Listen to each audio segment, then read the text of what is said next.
शरीराचं बळ आहे, विद्येचं बळ आहे, ज्ञान विज्ञानाचं बळ आहे, पण नित्य नाही. नित्य म्हणजे न्याय अन्याय, खरं खोटं, बरं बुरं, न्याय निवाडा करणं, माझी चूक का दुसऱ्याची चूक, माझं खरं का दुसऱ्याचं खरं, याच्यामधला सत्य निवाडा ज्याला करता येईना, बाकीचे सगळे बळ ते बळ नसलं तर होला. माणूस किती मोठा राहू द्या, बालाजी पाटील किती दिसायला चांगला राहू द्या, त्याचं नाक जर नीट नसलं तर एका नाकावर पुरा चेहरा विद्रूप दिसते. तसं एक नित्य बळ जर नसलं तर बाकीचे खालचे चारही बळ काय होतात, नक्की होतात, फोल होतात. म्हणून परमार्गाच्या माणसाकडे नित्य बळ असावं. कोणाचं खरं, कोणतं सत्य आहे, तुम्हाला मला शक्य होईल तेवढं समजून सांगण्याचा प्रयत्न करतो. सत्य ते काय वळावं, सत्य ते काय वळखावं. निजाम प्रबोधनले बाई सांगतो ऐका. सद्गुरु कोणाशी म्हणावे, कासे शरण जावे, शरण जाऊनी काय पुसावे, हे मज न कळे निश्चिती. आधी सद्गुरु कोणाला म्हणावं हे कळावं, शरण का जावं हे कळावं, आणि शरण गेल्यावर काय पुसावं हे कळावं. सद्गुरु करायचा आणि ते कोणाला तरी करायचं. शरण जायचं का, कशाला शरण जावं काहीच माहित नाही. पुस्तकाने म्हणायचं महाराज माझ्या गंगूला लेकरू होईल काय, माझ्या सोनीला पोरग होईल काय, माझ्या पिंट्याचं लग्न होईल काय. आता सद्गुरूनं काय हे सांगावं. नित्य बळ म्हणजे काय होय, काय केल्याने या जीवाची लक्ष्य चोरीची चुकल, काय केल्याने या जीवाची अधोगती चुकल, काय केल्याने या जीवाला प्रगती होईल, काय केल्याने या जीवाला उत्तम गती प्राप्त होईल. आणि ते उत्तम गतीचं ज्ञान कुठं मिळेल, त्या ज्ञानाचा संग्रह कसा करावं हे जेव्हा कळत तेव्हा या जीवाची काहीतरी उपरती होईल. आणि हे जर ज्ञान आपल्याकडे नसेल तर बाकीचे सगळे बळ फेल राहतं बाबा. म्हणून सांगायचं सत्य संकल्प, पवित्र दृष्टी, साधी राहणी, पवित्र संगती, पवित्र ग्रंथ पठन, शीतल स्नान, सात्विक आहार, ब्रह्ममुहूर्त उठणे, लंगोट बंद, निर्वेशन, प्रतिपादन, सत्योत सतत उद्योग, नियमता, नमस्कार, व्यायाम, निष्ठा, निश्चय, ईश्वर भक्ती, निध्यास, गुरु शब्ददेव अष्टदश नियम पाळावे ब्रह्मचार्याने. ब्रह्मचर्याने काय करावं, सम्यक दृष्टी ठेवावं. ब्रह्मचर्याचं पालन करत असताना त्याला परस्त्री आणि आपली माय सारखी दिसावं, कोणाकडे चुकीच्या नजरेनं बघू नये. दृष्टीचा विक्षेप झाला तांबरे, चुकीच्या नजरेनं बघला तरी ब्रह्मचार्य भंग. ब्रह्मचार्य म्हणजे लंगोट पकी ठेवला म्हणजे ब्रह्मचार्य नव्हतं. ब्रह्मचार्य शब्दाचा अर्थ गर्ग साहित्यामध्ये आलाय ब्रह्माचार.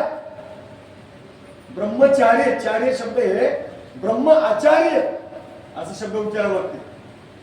ब्रह्म आचार्य, ब्रह्माचा आचार करणारा, त्याची पवित्र दृष्टी असावं, त्याची वाचा पवित्र असावं. आता त्याचे 20-22 नियम सांगितले. तर अशा प्रकारचं ब्रह्मचर्याने हे एवढे शील पाळावं. उद्योग असावं, त्याने व्यायाम करा. पाणी पिण्याचा काय नियम आहे, भोजन करण्याचा काय नियम आहे, लक्षात आलं की आपल्याला रोग व्हायला की नाही, त्याचं कारणच आहे आपण घडी घडीला काही खाता म्हणून रोग होता. तसं तर मी तुम्हाला सांगून टाकतो.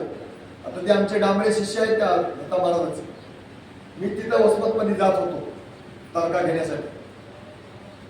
आता ते आपल्याला गरज आहे आपल्या वयाला ते सुरू करणं.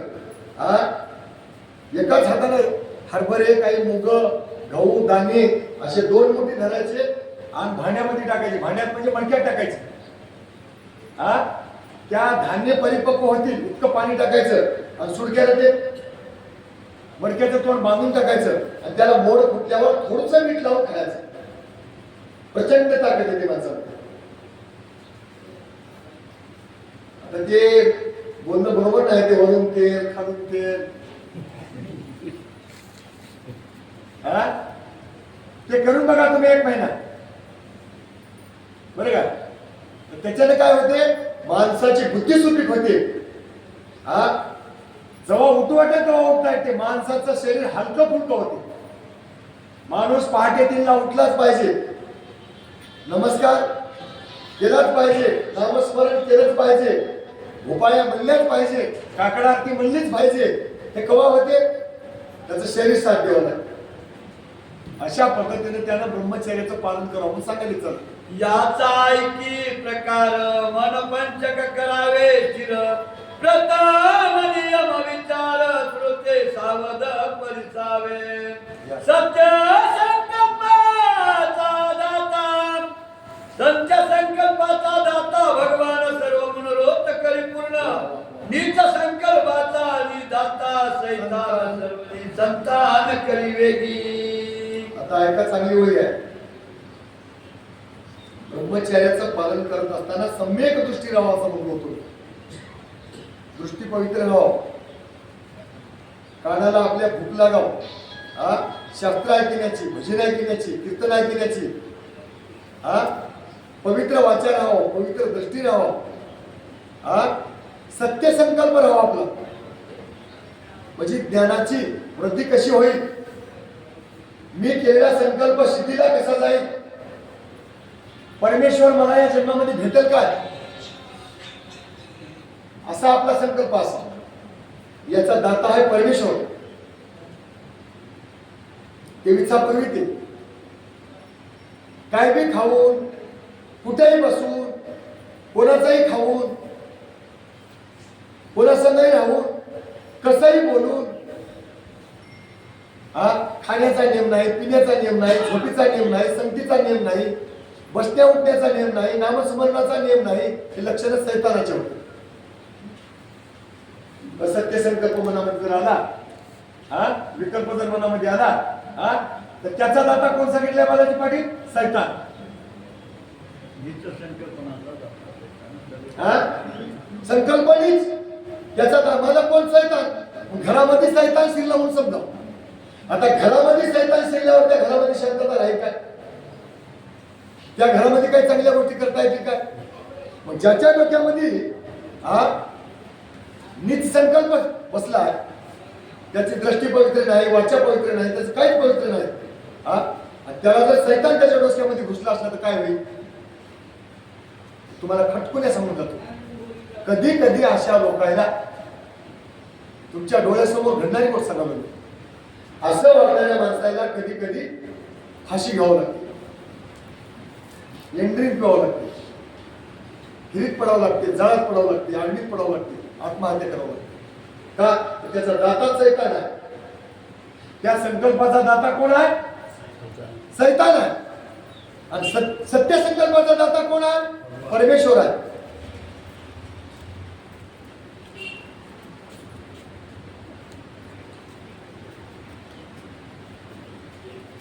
सत्य संकल्पाचा दाता कोण आहे? परमेश्वर आहे. परमेश्वर तुम्हाला असला धोका कसा कधी बी आणि कुठे बी ही तुमच्यावर वेळ येऊ देत नाही. तुमचा संकल्प सिद्धीला नेते, हा म्हणजे तुम्हाला मोक्ष प्राप्त होईपर्यंत काटा मोडून देणार, काटा. आपण कधी कोण्या व्यक्तीच्या संदर्भाने बोलत असतो, तो शहाण्या माणसाच्या समोर बोलतो. हा पण बघा तुम्ही आता विचार करा, माझ्या बोलण्याचा भागाला विचार करा, पुढे बघा. हा मी मी मी मी मी म्हणणारे मोठे मोठे माणसं, भले भले लोक काय झाले? हा विकल्पाच्या तावडीमध्ये सापडले, सैतानाच्या तावडीमध्ये सापडले, हा हा आणि आत्मघाताला प्रावर्त झाले. तुमच्या आयुष्यामध्ये असे भाग किती लोकांवर प्रसंग आले, भाग विचार करून बघा आणि पुढे काय होते ते बघा. म्हणून काय करायचं, कशासाठी बोलले आपण? हे आपण सत्य संकल्प पाळायचा. काय करायचा? सत्य संकल्प पाळायचा. हा, आणि परमेश्वराला विनंती करायची. काय करायची? शेवटच्या क्षणापासून तुझ्या तर माझ्यामध्ये अंतर येऊ नये. हा, देवा हेची दान देई लक्ष राहो तुझ्या पायी. बापूजी पाटील म्हणले, तुझ्या नामाचा विसर न पडावा दिगंबर. बापूजी म्हणे गुरु दत्ता एवढ्या पूर्वी मनोरथ.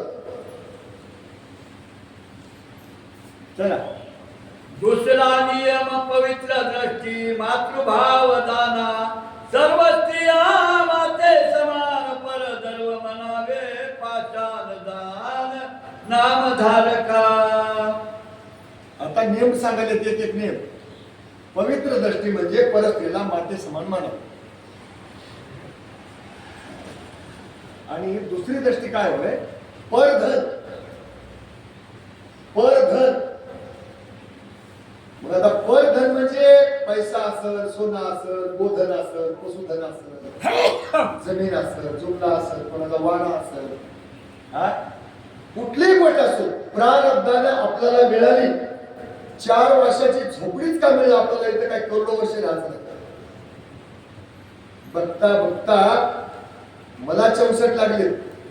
आता इथं बसलेले कोणी 80 खातं, कोणी 90 खातं, कोणी 75 मध्ये खातं.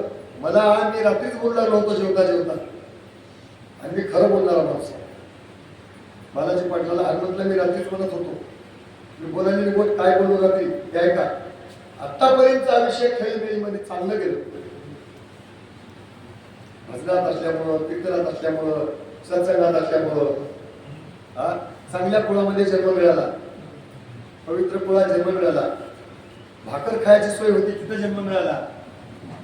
हा, अनेक लोकांनी डोसक्यावर घेतलं. इथून पुढची वाट, पुढचे दिवस कसे जातील? बरं, हे दिवस कसे तरी जातील. भविष्यात आपली वाट का? खरंच आपण मोक्षाचं काम केलं का? खरंच आपण मुक्त होतात का? याचा कधीतरी आपण विचार केला का? आणि हे विचार करायचा असेल तर आपण दुसऱ्याच्या वस्तूला स्पर्श करण्याचा आपल्याला अधिकार, तुम्हाला सांगतो, शास्त्रातलेच बोलतो, पडलेलं फळ सुद्धा मालकाच्या आज्ञे वाचून घेण्याचा अधिकार आपल्याला नाही. काय घेण्याचा अधिकार नाही? पिकलेलं फळ गळून जरी पडलं असेल, हा, तर मालकाची आज्ञा घेतल्याशिवाय ते घेण्याचा अधिकार आपल्याला नाही.